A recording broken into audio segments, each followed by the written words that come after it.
Good afternoon, everyone. My name is Nguyen from Wärtsilä Energy. I hope everyone have had a good lunch break. A little bit about myself. So I'm working as a market development manager for Wärtsilä, and I'm based in Singapore office. And Wärtsilä is a global company with a headquarters in Finland, and we have been in the business for nearly 200 years. And in the energy sector, we provide the internal combustion engine power plant, battery energy storage, and also the life cycle service. So today I will talk about flexibility and the value of that, and how to unlock the value of that in a liberalized market. So it might sound a little bit technical. Some of you might think, oh, does it matter for my market? But let me tell you why it is relevant for all of us. So renewable has been increasing in all over the world. And what we have been observing is that there has been the change in the market design to integrate more renewables. And the trend is that the market settlement period is getting shorter. So we are talking about moving from 1 hour resolution, 30-minute resolution to only 5-minute resolution. Another trend is bring market closer to real time so that we can make a decision faster with real time information. And also many countries and markets already established the ancillary service market. And one of the most important trends that we'd like to highlight today is the co-optimization of energy and reserve. And this will also be the topic of my presentation. So what do I mean by co-optimization? So in simple words, it means to, instead of asking who provides the energy and who provides the reserve, we ask the two questions at the same time and try to optimize it in one calculation. And the reason for that is that it will help to reduce the total system cost. It will help to increase the reliability in the system. And it also helps to indicate the clear investment signal for the IPP, for the investor. In fact, if you look into Europe, there has been a report that by moving to joint optimization between energy and reserve, the whole Europe can save 1.3 billion euro per year. And that is a huge number. So what does it mean for all of us? So let's take an example of a nearby country. So I want to talk about the Philippines today. So Philippines is a really special country in the region because it is one of the very liberalized market in Southeast Asia and also in Asia as a whole. So the story started more than 25 years ago with the Market Liberalization Act in 2010. And already in 2006, there has been the spot market in the countries, and then open retail market in 2013. In 2021, the countries moved to the 5-minute market settlement, and just last year, they launched the reserve market, also operate with 5-minute market settlement. So why it is important and why it is advanced? Just to remind you, in all countries in Asia Pacific, only Australia and Philippines had 5-minute market settlement. Even in Europe, nowadays, they only talk about moving to 15-minute market settlement next year. So to some extent, the Philippines has quite some characteristics that is even more advanced than the market in Europe. So I would say it is a really good example to see how the market works in a more liberalized market in an advanced market. So what is the result? Here is the breakdown of the volume, electricity volume between the bilateral contract and the spot market. So over the years, the importance of spot market in the Philippines has increasing. Nowadays, we are talking about more than 20% of the electricity in the Philippines is traded in the spot market. What does it mean? It means that there are more competition in the market, and the IPPs, the players, they need to compete in the spot market, then they cannot rely on bilateral contract. And it is not only about the volume. The volume has been increasing in the spot market in the Philippines, but also the price volatility is also increased. We look into the price data. So here's a 5-minute price data in different days, in also different years as well.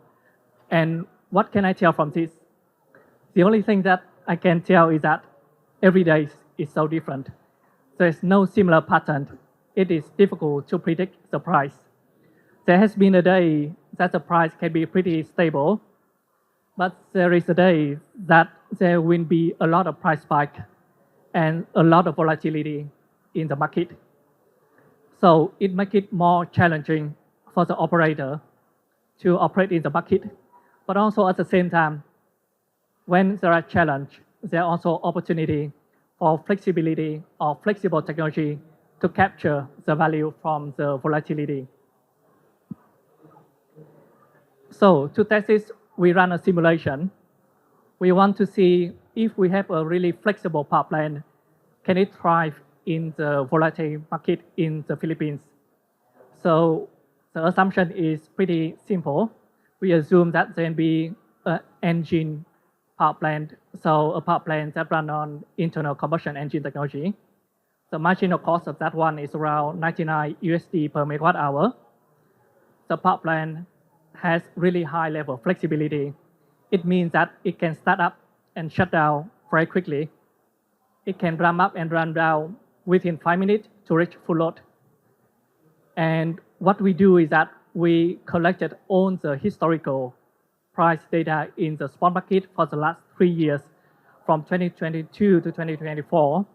We plug in that data and then see what would be the performance of the flexible engine power plant in this kind of market.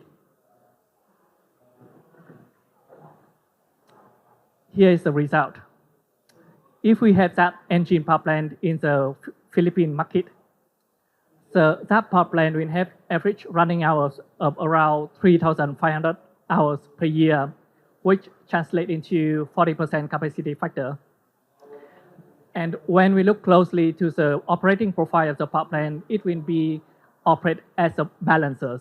So it will not be a base load power plant, it will not be a peaking power plant, but will be balancing renewable throughout the days. We will ramp up and ramp down, and we will even have daily start and stop. But I think what is more interesting is that when we look into the financial numbers, that power plant will have the average annual revenue of 58 million USD per year and gross profit of more than 24 million USD per year. And if we talk about equity IRR, 33%, really high number. I think it is an attractive business case that if I present it to any investor, they would really want to sign the contract. But the thing is, I also want to put a disclaimer here is that this one based on historical data, and we assume that perfect price foresight. So in reality, the number might be different, but still it is really good starting point. But all of this, we only do the simulation for the energy market. But if you remember, we talk about not only energy, but also reserve market. If we have the same power plant, and the same power plant operate in not only energy market, but also the reserve market, the revenue potential will increase 5 times. What does this mean? It means that by co-optimizing both energy and reserve, the engine power plant can earn much more money than it can do by participating in either one of the market. And if you look at the graph on the left-hand side here, it shows the dispatch of the power plant. And it shows that the power plant will operate and participate in different markets. So based on the price signal, it can move from energy market to different reserve market. So all of the different color here is a different product. So it can be energy product, it can be different reserve like regulation up, regulation down, dispatchable reserve, and so on. So based on the price signal, the power plant can flexibly move from one market or product to another and optimize the revenue that it can earn. And it is not the same, it is not only in Philippines, we also see similar trend in other markets in the world as well. For example, in Australia, in UK, we see that a flexible engine power plant can stack revenue, can earn money from different revenue streams, including ancillary service, energy, or capacity market. And by doing so, it can optimally maximize the revenue and build a strong business case for any investor. However, not all technology are the same. We run a simulation using Plexos, which is a software that is used by many of the planner and also utility, and to see what would be the dispatch of different technologies. And we compare among three technologies. First is the internal combustion engine. Second is the aero gas turbine. And lastly is the combined cycle gas turbine. And here is what we see the difference. The engine technology, because it is really flexible, it can capture on the price spike. It can go up, can go down. It will run when the price is good. It will turn off when the price is low. Compared to aero gas turbine or combined cycle gas turbine, the reaction time is lower, and many of the time it needs to stay online with high cost, so it cannot flexibly capture all of the value in the market. So not all technology are the same, so we need to decide on the right technology. So I have been talking a lot about flexible power plant, flexible engine, but what do I really mean with flexibility? So when we look into technology choice, engine is different than gas turbine, and we do not only compare between the output or the efficiencies, but we also need to look into the flexibility. So we need to see that what is the startup time, what is the shutdown time, what would be the minimum stable load of different technologies, what is the efficiencies of different load, so not only at full load, but also at part load, and how about the shutdown, and how about the minimum up and down time, will it be the same for all technology? So we see that the engine technologies have all of that characteristic. That's why it can have the potential to earn revenue in different markets. So I'd like to wrap up my presentation today with a few takeaways. First, we see that co-optimization is beneficial for the whole system. So it helps to lower total system costs. It helps to come up with the most optimal dispatch for all of the power plant. And in order to achieve the best benefit from co-optimization, we need different revenue stacking from power plant, but not all power plant has the ability to do so. So that's why the power plant needs the flexibility. For example, the engine power plant with the strong flexibility characteristic can stack different revenue and can optimize and earn the best from the co-optimized market. So that comes back to my last point, so which is when you talk about flexibility, I don't think it is not only about technical details, but it is also about a business case. And more when market designs move to a co-optimized system, when the market will give a more clearer signal to flexible solution, then the flexibility technology like the engine power plant can really thrive and really be a good business case for the investor. Thank you, and I'm happy to answer any question if you have.